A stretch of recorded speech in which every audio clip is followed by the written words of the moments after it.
December 17th, 1944, so 5:30 hours. Hansfeld, Belgium. The Tiger tank's engine coughed, sputtered, and went silent. SS Obersturmbannführer Joachim Peiper slammed his fist against the turret hatch, the metallic echo cutting through the cold, pre-dawn air. His driver, Unterscharführer Werner, tried restarting the 700-horsepower Maybach engine, without success. The fuel gauge pointed to empty. From his compartment below, Werner called out tensely, his voice strained with panic. "The reserve tank is dry as well." Peiper climbed down from his command tank, his boots crunching against the frozen ground. Around him stood the most powerful armored column the Wehrmacht had assembled for Operation Watch on the Rhine, the Ardennes Offensive. 67 tanks, 149 half-tracks, and nearly 5,000 of Germany's elite Waffen-SS troops, now motionless, all immobilized by empty fuel tanks. Through the fog of dawn, Peiper could make out the abandoned American position ahead, Hansfeld, a key supply point for the U.S. 99th Infantry Division. The Americans had retreated so quickly that fires still burned in oil drums, and half-finished cups of coffee sat steaming on makeshift tables. And there, as if placed by fate itself, stood rows upon rows of jerry cans, thousands of olive-drab American fuel containers lined neatly in the open.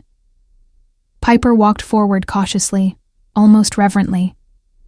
His adjutant, Hauptsturmführer Hans Gruller, pried open one can and sniffed, high-octane gasoline. The men began refueling their vehicles in a frenzy. Peiper moved among the piles, mentally calculating. The numbers were staggering, 50,000 gallons, enough to power his entire Kampfgruppe to the Meuse River, enough to alter the course of the offensive. The Americans had abandoned in one depot more fuel than most German divisions had received in half a year. Yet as Peiper watched his soldiers pour captured fuel into German tanks, a grim realization settled over him like the morning fog. If the Americans could afford to leave behind what Germany guarded with entire divisions, then the war was already lost. Germany had not merely misjudged its enemy, it had completely misunderstood it. 6 months before Peiper's discovery at Hansfeld, in June 1944, Albert Speer, Hitler's Minister of Armaments and War Production, had delivered a report that should have ended all major offensives immediately. Germany's synthetic fuel production, the lifeline of the Wehrmacht, had been systematically dismantled by Allied bombers. The Luna Works, which produced 175,000 tons of fuel in April, produced only 5,000 by September. The hydrogenation plants at Politz, Bleckhammer, and Brucks were operating at under 10% of capacity. The numbers told a clear story. Defeat was inevitable. In 1944, the United States produced 1.8 billion barrels of crude oil. Germany, including its synthetic output and the captured Romanian fields, produced just 33 million, less than 2% of America's total. The Third Reich was attempting to wage mechanized war with horse-drawn logistics. While the U.S. forces were awash in petroleum, Major Friedrich Simon of the Wehrmacht's Logistics Command had calculated that the Ardennes offensive would require 4.5 million gallons of fuel to reach Antwerp. Hitler allocated 5 million, but due to transport issues, only half ever reached the front. Germany's high command was staking its entire operation on capturing enemy fuel, an act that exposed desperation, not strength. Meanwhile, the Americans had built a vast petroleum transport system across France. The Pluto pipeline under the ocean, and the Red Ball Express, a convoy network moving over 12,000 tons of supplies daily to the front. By December 1944, U.S. forces in Europe were consuming 1.2 million gallons of fuel per day, while receiving 1.4 million, building reserves even in combat. Joachim Peiper was no fool. At 29, he was among the youngest regimental commanders in the Waffen-SS, a recipient of the Knight's Cross with oak leaves and swords, and a veteran of the Eastern Front, where he learned that in modern warfare, fuel was more valuable than ammunition.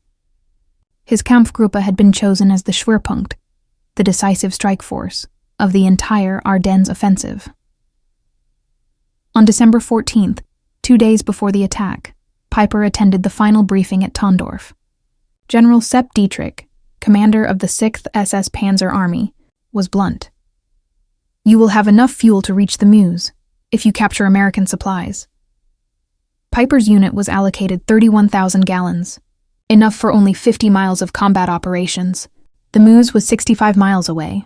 Failure was written into the plan from the start. As his column prepared to move on December 16th, Piper issued strict orders. Tanks would advance in single file to conserve fuel. Engines would be shut off during any halt exceeding 5 minutes. And capturing American fuel depots would take priority over all other objectives. Above all tactical goals, fuel remained Piper's top priority. The contrast between German and American logistics could not have been more striking. That same morning, Captain James Rose of the U.S. 743rd Tank Battalion, positioned just 20 miles from Piper's start point, wrote in his unit diary, "Received fuel resupply, 8,000 gallons. Third delivery this week. Storage tanks already full. December 16th, 1944. 05:30 hours." The German artillery barrage that opened Operation Watch on the Rhine expended more ammunition in 2 hours than the Wehrmacht had assigned for entire campaigns earlier in the war. Yet this show of strength concealed deeper shortages. Piper's column began moving at 0700, already behind schedule. The routes marked as highways on German maps turned out to be narrow country lanes, many unpaved and clogged with vehicles designed for the open Russian plains.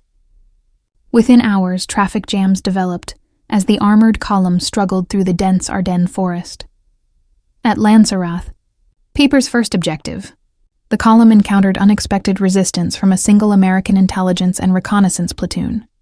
Just 18 men, who held off the most powerful German armored force for nearly 10 hours. During that delay, Piper's tanks and half-tracks idled, wasting valuable fuel. When the Germans finally broke through and reached Honsfeld at dawn on December 17th, Piper's group had covered only 20 miles but consumed 40% of their fuel supply. At this rate, they would run dry well before reaching even halfway to the Meuse River. The American supply point at Honsfeld wasn't a major depot. It was a Class 3B forward fuel station for the 99th Infantry Division, meant only for temporary storage. Yet what Piper found there exceeded the monthly fuel allocation of an entire German panzer division. Hauptsturmführer Hans Grüller later testified, "We found pyramids of jerry cans, each holding 5 gallons of gasoline, stacked 3 meters high, and stretching for nearly 200 meters. The Americans hadn't even tried to destroy them." The captured fuel was a mix of high-octane aviation gasoline and 80-octane motor fuel. Ironically, it was too pure for many German vehicles. The Tiger tank's Maybach engines, designed for 74-octane fuel, struggled with the higher-grade gasoline, causing several mechanical issues. As Piper's men refueled, they uncovered further evidence of American logistical power. Sergeant Wilhelm Hoffmann, who spoke English from his pre-war experience in his father's import business, found shipping manifests in the depot office. The documents showed that this fuel had traveled from Texas to New York, then across the Atlantic to Liverpool, across the Channel to Normandy, and finally 400 miles by truck to Honsfeld, a 6,000-mile journey completed in less than 6 weeks. I showed the papers to Obersturmbannführer Piper, Hoffmann recalled in a 1976 interview. He read them twice, crumpled them up, and said nothing. His face turned pale. We both understood what it meant. Nearby, Private Ernst Kara discovered a stack of Stars and Stripes newspapers dated December 15th, just 2 days earlier. The headline announced the opening of a new fuel pipeline from Cherbourg to Verdun, capable of delivering 300,000 gallons per day, more than Piper's entire Kampfgruppe would use during the whole offensive. To understand Piper's shock, one must grasp the scale of Germany's fuel crisis by late 1944. Since May, Allied bombing had cut synthetic fuel production by 90%. The Luftwaffe was grounding aircraft for lack of aviation fuel. Pilot training hours had been reduced from 250 to just 60. The Kriegsmarine's surface fleet was immobilized, and submarines relied on snorkels to extend battery life and save diesel. At home, Germany's civilian life had nearly stopped. Private cars had disappeared from roads since 1942. Gasoline was so scarce that the Gestapo investigated black market theft of single liters. Farmers returned to horse-drawn plows. In contrast, the United States was producing 67% of the world's oil.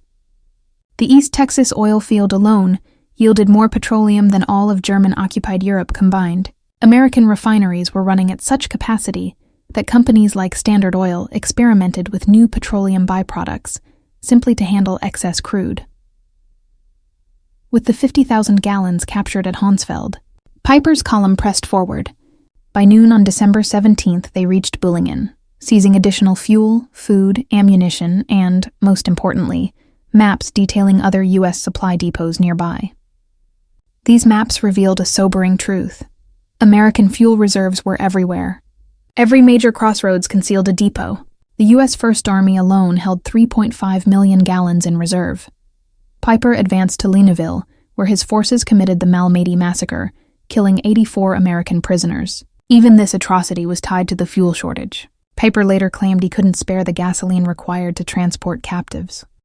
By that evening, the German spearhead reached Stavelot, location of a vast American fuel depot containing over 2 million gallons, enough to ensure Piper's drive to the Meuse. But the Americans were ready. Captain John Brewster of the 291st Engineer Combat Battalion had already received orders: deny the fuel to the enemy at all costs. The Stavelot depot contained precisely 289,000 gallons of gasoline stored in jerry cans across 15 acres. At 16:30 on December 17th, as Piper's lead elements approached, Brewster issued the command. His engineers poured gasoline trails between the stacks and distributed white phosphorus grenades. Technical Sergeant Paul Solis hurled the first grenade. The blast was immediate and immense. A wall of fire rose nearly 100 feet high, he later recalled. Within minutes, the entire depot was ablaze. When Piper's tanks arrived, they saw a column of black smoke climbing 1,000 feet into the sky. The fire burned for 3 days, destroying enough fuel to have carried Piper's division to Antwerp and back. Unterscharführer Werner later described the scene. The Obersturmbannführer stood on his tank turret, silently watching the flames. For nearly 5 minutes, he said nothing. Then, climbing down, he remarked, "They can afford to burn 2 million gallons just to keep it from us. What are we even doing here?" Across the Ardennes, American engineers were doing the same, destroying fuel depots to prevent their capture. At St. Vith, 1.1 million gallons went up in flames. At Spa, 2.5 million gallons were lost. Altogether, the Americans deliberately destroyed over 8 million gallons in the first week. Alone, more fuel than Germany had allocated. For the entire offensive, this ability to waste such quantities without hesitation reflected a supply system far beyond German comprehension. The Red Ball Express had delivered 412,000 tons of material using 6,000 trucks running non-stop. Each truck consumed 40 gallons of fuel daily. The operation itself used more fuel than German Army Group B received in a month. By December 1944, the U.S. Motor Transport Service managed 230 trucking companies operating on color-coded routes, delivering around 20,000 tons of supplies daily, including 3,000 tons of fuel. Colonel James Snyder, the First Army's chief logistics officer, recorded on December 18th. Fuel received yesterday, 1,847,000 gallons. Issued 1,23,000 gallons. Net gain, 224,000 gallons. The pipeline system was equally impressive. Under Operation Pluto, pipes laid beneath the English Channel pumped 1 million gallons of fuel per day from Britain to the continent. From there, a web of pipelines extended inland. The Cherbourg-Paris line carried 800,000 gallons daily, and the Seine line transported 650,000 gallons. By late 1944, Allied forces in Northwest Europe were consuming 7.5 million gallons daily, and still building reserves, receiving 8.2 million gallons. As Piper advanced deeper into Belgium on December 18th, the hopelessness of Germany's position became clear. At Stavelot, they captured another small depot. 5,000 gallons burned in just 3 hours of combat. Tiger tanks used 2.5 gallons per mile in battle, and Panthers 1.5. In the rough Ardennes terrain, consumption rose by 40%. Helmut Otto Dingler, maintenance officer for the 1st SS Panzer Regiment, noted, "By noon on December 18th, we had used 67,000 gallons since the offensive began. We had captured about 55,000. We were operating in deficit." Meanwhile, American intelligence through ultra-intercepts monitored German radio traffic and knew Piper's fuel crisis in detail. General Courtney Hodges issued an order. "Enemy critically short on fuel. Destroy all gasoline stocks at risk of capture.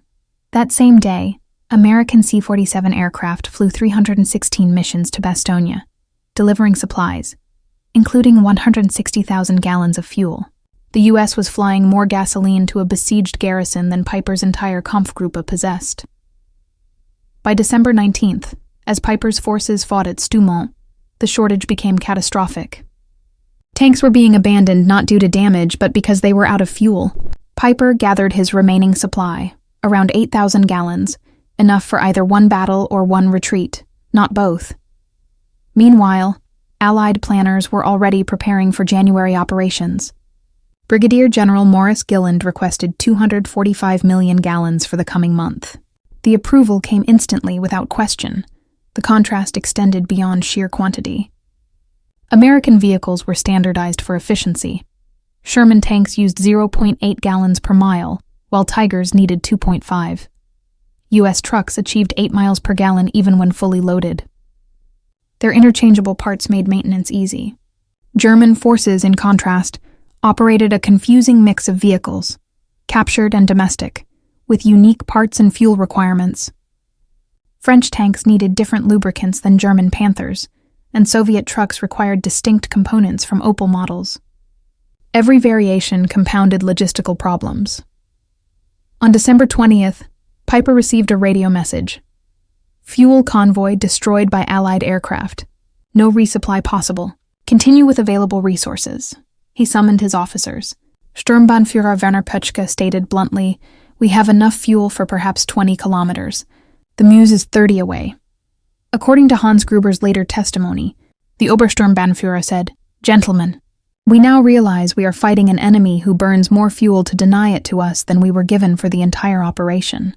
What we captured at Hunsfeld, what seemed miraculous, meant nothing to them. We cannot win." This realization was spreading.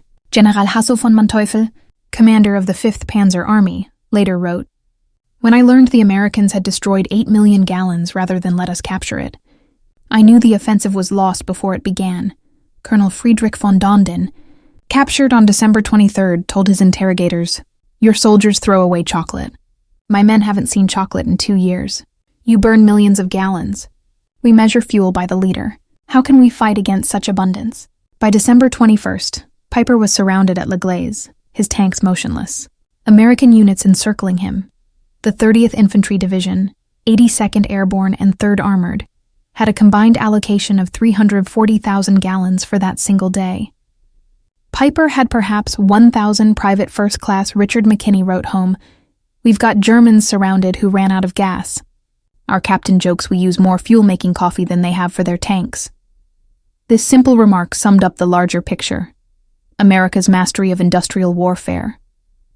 When Patton's Third Army turned north, it required 350,000 gallons of fuel just for redeployment, a feat that would have seemed impossible by German standards. Yet it was completed in only 3 days. By December 23rd, the weather cleared, allowing 2,000 Allied air sorties. Each aircraft consumed fuel at rates that would have grounded the Luftwaffe for weeks. P-47s used about 300 gallons per hour. B-26 bombers burned 200 gallons hourly. In just one day, Allied air operations consumed more fuel than Germany had for the entire offensive. That night, between December 23rd and 24th, Piper and his men abandoned their vehicles and escaped on foot. Of the 119 tanks and assault guns that began the offensive, only 39 remained, immobilized for lack of fuel, later destroyed with leftover ammunition. Oberreiter Heinz Goltz recalled, "We drained the last drops from every vehicle, maybe 200 gallons in total." The Obersturmbannführer personally destroyed his command tank. Millions of Reichsmarks worth of equipment were lost simply because the tanks were empty. Out of 5,000 men in Kampfgruppe Piper, around 770 made it back. They had advanced 60 miles, captured several depots, and uncovered the harsh truth of Allied logistics. By December 26th, news of Piper's findings reached German high command. Field Marshal Walter Model reviewed the captured supply reports. 50,000 gallons at Honsfeld, 2 million burned at Stavelot, and 8 million destroyed elsewhere. Reading the numbers twice, he said quietly, "We are not fighting the same war." When Hitler was briefed on December 28th, he refused to accept it. According to Speer, Hitler dismissed the figures as Allied propaganda. Even when shown photos of Stavelot burning, he claimed they were Hollywood fakes. But the frontline soldiers understood. Sergeant Wilhelm Hoffmann wrote to his wife, "The Americans destroy more fuel in a day than we receive in a month. They drive tanks like we march. This war is over." Germany's fuel crisis symbolized a deeper reality. By 1944, the United States accounted for half of global manufacturing output, producing a new aircraft every 5 minutes, a ship every day, and a tank every 7 minutes. The petroleum gap was staggering. U.S. 1.8 billion barrels, Soviet Union 110 million Germany, including synthetic, 33 million Japan, 2.6 million together. The Axis produced less than 2% of America's petroleum output. Every German offensive after 1942 was limited by fuel shortages, while every American advance was powered by near-limitless supply. Lieutenant Colonel Chester Hansen recorded an incident on December 27th. Logistics officer complained that bad weather had reduced deliveries to only 500,000 gallons per day. Some were concerned, until it was noted that this still exceeded Germany's total fuel allocation for the entire offensive. German prisoners from the Ardennes were shocked not just by American firepower but by their waste. Seeing U.S. troops throw away half-eaten rations or use gasoline for heating shattered morale. One prisoner told interrogators, "We knew your production numbers in theory, but seeing soldiers waste what we didn't have made it real. Every German who saw your abundance knew the war was hopeless." Letters home confirmed this realization. One soldier, Ernst Miller, wrote, "Americans wash clothes in gasoline. They give chocolate to dogs. They fire artillery for Christmas. We cannot fight infinity." This understanding destroyed the myth of German superiority. How could a nation that called itself the master race be outproduced by a people they considered soft? At Nuremberg, German leaders repeatedly admitted that logistics, especially fuel, had decided the war. Field Marshal Keitel testified, "We had operational superiority in 1940 and 1941. By 1944, we couldn't move our forces for lack of fuel, while Americans shifted entire armies at will." Even Joachim Peiper, tried for the Malmedy massacre, stated, "After December 17th, every decision we made was dictated by fuel shortage. We couldn't maneuver or retreat effectively. The Americans moved freely while we counted leaders." General Heinz Guderian summarized it best. "When Peiper captured 50,000 gallons, a miracle for us but meaningless to them, the war was already lost." This moment symbolized the end of romantic warfare. From then on, wars were won by production statistics, not battlefield heroics.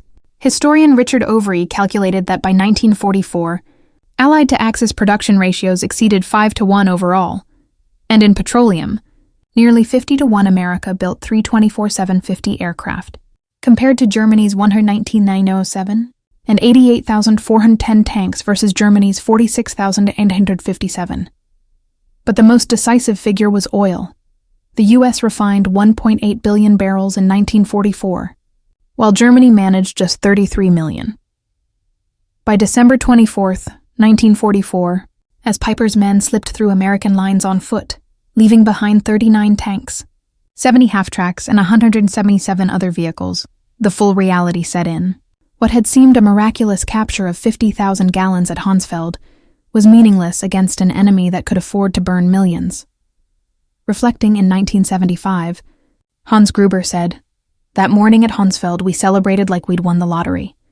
By evening, seeing Stavelot burn, we realized we'd already lost. Americans had so much they could destroy, what we would die for. That 50,000 gallons was less than what a single U.S. armored division used in Nie. 2 days, or what the Red Ball Express, burned in just 3 hours," Major General J. Lawton Collins later observed. The Germans' obsession with capturing fuel showed their miscalculation. They assumed we valued it like they did, as irreplaceable. They couldn't comprehend that we had so much we could burn millions to maintain an advantage. Operation Watch on the Rhine collapsed under the unchangeable math of industrial warfare. Germany consumed 2.8 million gallons, roughly 40% of its total supply. In that same period, the U.S. used 267 million gallons, nearly 100 times more. Germany lost 100,000 men, 800 tanks, and 1,000 aircraft. But the greatest loss was psychological: the death of illusion. Every German who witnessed American abundance realized they were not fighting a war, but living through their nation's downfall. Piper survived the war, imprisoned until 1956. On July 14, 1976, he was murdered at his home in France by unknown attackers. Yet years earlier, he had told historian Henry Lehman, "Finding that depot was the worst moment. If we'd run out earlier, we might have retreated with dignity. Instead, we learned the Americans had oceans while we had drops." The lesson endures. In industrial warfare, logistics outweigh tactics. Production outlasts bravery. Abundance defeats dedication. The German soldier of 1944 may have been better trained and more experienced, but it made no difference against America's industrial power. Every jerrycan at Honsfeld, every gallon burned at Stavelot, every pipeline across France told the same story.